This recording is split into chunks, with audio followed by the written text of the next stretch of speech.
ഇപ്പോൾ Devaswom board president Shri K Jayakumar telephone ലൈനിലുണ്ട്. ശ്രീ ജയകുമാർ, ഇപ്പോൾ ഹൈക്കോടതിയിൽ നിന്നും വലിയ വിമർശനം വന്നിരിക്കുകയാണല്ലോ ദേവസ്വം ബോർഡിന്. എന്തുകൊണ്ട് നേരത്തെ കാര്യങ്ങൾ ഒരുക്കിയില്ല? 6 മാസം മുൻപ് നടത്തേണ്ട ഒരുക്കങ്ങളല്ലേ എന്ന ചോദ്യം അടക്കം വന്നിരിക്കുന്നു. എന്താണ് ഈ ഘട്ടത്തിൽ അങ്ങേക്ക് പറയാനാവുക? ഹൈക്കോടതിയുടെ നിരീക്ഷണം ഇപ്പൊ ശ്രദ്ധയിൽപ്പെട്ടു. സ്വാഭാവികമാണ് ഹൈക്കോടതി നിരീക്ഷിച്ചില്ലെങ്കിലേ അത്ഭുതമുള്ളൂ. കാരണം ഇന്നലെ അവിടെ സംഭവിച്ചത് അഭൂതപൂർവമായ തിരക്ക് വന്നു. അത് വേണ്ടത്ര നിയന്ത്രണങ്ങളില്ലാതെ പോയി.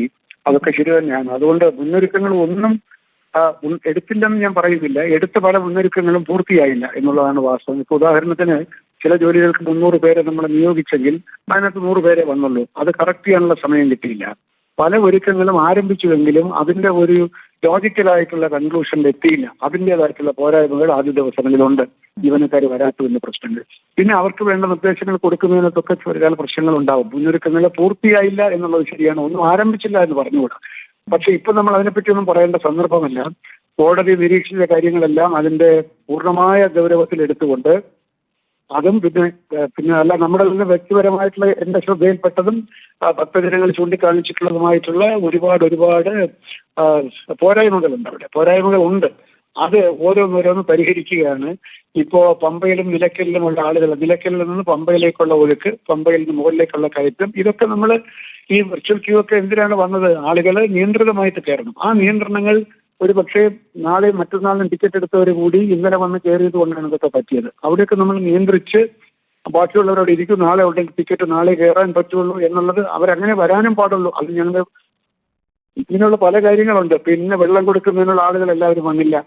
ഇന്നലെ അഡീഷണലായിട്ട് 300 പേരെ വെച്ച് വെള്ളം കൊടുക്കുന്നു, ബിസ്ക്കറ്റ് കൊടുക്കുന്നു. അങ്ങനെ ഇത് മാത്രമല്ല, ഞാനിങ്ങനെ ഓരോന്നോരോന്ന് പറയുകയല്ല, പലയിടത്തുമുള്ള ചില പോരായ്മകൾ എല്ലാം ശ്രദ്ധയിൽപ്പെട്ടിട്ടുണ്ട്. സാർ, ഇപ്പോൾ ഏകോപനമില്ല എന്നൊരു വാചകം കോടതിയുടെ ഭാഗത്തുനിന്ന് വന്നിട്ടുണ്ട്. അപ്പോൾ അടിയന്തരമായി എന്താണ് ഇപ്പോൾ ചെയ്യാനാവുക? ഏകോപനമാണ് എന്റെ പ്രധാന ജോലി. ഏകോപനം നടത്തും. ഏകോപനം എന്ന് പറഞ്ഞാല് പോലീസിന്റെ തന്നെ നിലയ്ക്കലും പമ്പയും മരക്കൂട്ടവും പിന്നെ വലിയ നടപ്പന്തലുമായിട്ടുള്ള ഒരു കമാൻഡ് സംവിധാനം വേണം. അതിപ്പോ പോലീസുമായിട്ട് സംസാരിച്ചിട്ട് അതുണ്ടാവും. ഇവിടുത്തെ ക്രൗഡ് അറിഞ്ഞിട്ട് മാത്രമേ അവിടെ നാളെ കയറ്റാവുള്ളൂ. ഇവിടെ 2 മണിക്കൂർ 3 മണിക്കൂർ 2 മണിക്കൂർ കൂടുതലൊന്നും ആളുകൾ ക്യൂ നിൽക്കാൻ പാടില്ല എന്ന് നമ്മൾ ആദ്യം തീരുമാനിക്കണം. വെട്ടിക്കുറയ്ക്കുകയല്ല, ക്രമീകരിക്കുകയാണ്. അതായത് ഒരു ദിവസം ഒരു 80,000 ആളുകളെ 90,000 ആളുകളെ നമുക്ക് കയറ്റാം, അല്ലെ 1,00,000 ആളുകളെയും കയറ്റാം. പക്ഷെ 1,00,000 ആളുകളെ 1 മണിക്കൂർ കൊണ്ട് കയറ്റിയാൽ അപകടം ഉണ്ടാവും. അതേസമയത്ത് 1,00,000 ആളുകളെ 15-20 മണിക്കൂർ കൊണ്ട് കയറ്റണം. അതാണ് വെട്ടിക്കുറയ്ക്കുന്നു എന്ന് പറയുന്നത്. ആളുകൾ ആശങ്കപ്പെടുത്തും. അതല്ല, വെട്ടിക്കുറയ്ക്കുകയല്ല, ക്രമീകരിക്കുകയാണ്. ആളുകളുടെ ഫ്ലോ ക്രമീകരിച്ചുകൊണ്ട് കയറുന്ന ആളിന് റീസണബിൾ ആയിട്ടുള്ള ഒരു സമയം മാത്രം ക്യൂ നിന്ന് അയ്യപ്പനെ കണ്ടു പോകാൻ സാധിക്കണം. ക്യൂ ചെറുതാണെങ്കിൽ ഒരുപാട് ആളുകൾ ജാം പാക്ക് ചെയ്ത് നിൽക്കുന്നില്ല എങ്കിൽ നമുക്ക് അവർക്ക് വെള്ളം കൊടുക്കാം, ബിസ്ക്കറ്റ് കൊടുക്കാം, മറ്റെന്തെങ്കിലും ആവശ്യങ്ങളുണ്ടെങ്കിൽ നിർവഹിക്കും, ഒക്കെ ചെയ്യാൻ പറ്റും.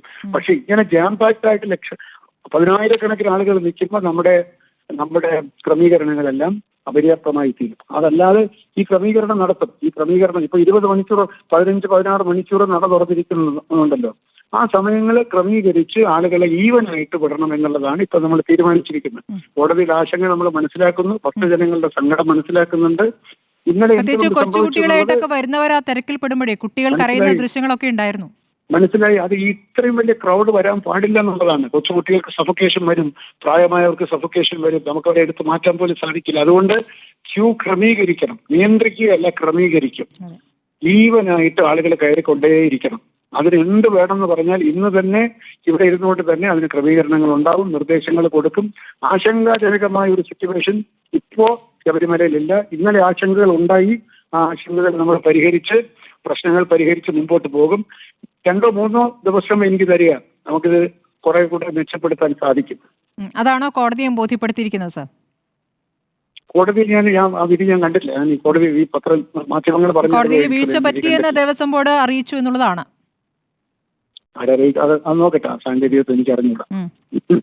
അപ്പൊ ഇന്ന് മുതൽ പരിഹാര ശ്രമങ്ങൾ അല്ലേ? നിങ്ങളെ 2-3 ദിവസം ഒന്ന് വെയിറ്റ് ചെയ്തു.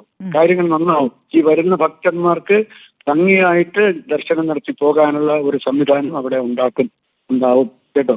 ശരി, ഇങ്ങനെയൊക്കെ ഉള്ളത്. Thank you sir. Devaswom board president K ജയകുമാറിന്റെ പ്രതികരണമാണ് കണ്ടത്. 2-3 ദിവസത്തിനുള്ളിൽ ആത്യന്തികമായ പരിഹാരം എന്നുള്ളതാണ് ആലോചിക്കുന്നത്. വളരെ പെട്ടെന്നൊരു പരിഹാരത്തിലേക്ക് പോകുക എളുപ്പമല്ല. ഉറപ്പ് നൽകിയ പോലീസുകാരെ കിട്ടിയില്ല എന്നടക്കമുള്ള കാര്യങ്ങളുണ്ട്. ഏകോപനം അവിടെയാണ് പാളിച്ച പറ്റിയതെന്ന് ജയകുമാറും ദേവസ്വം ബോർഡ് പ്രസിഡന്റും സമ്മതിക്കുകയാണ്. ശ്യാമിലേക്ക്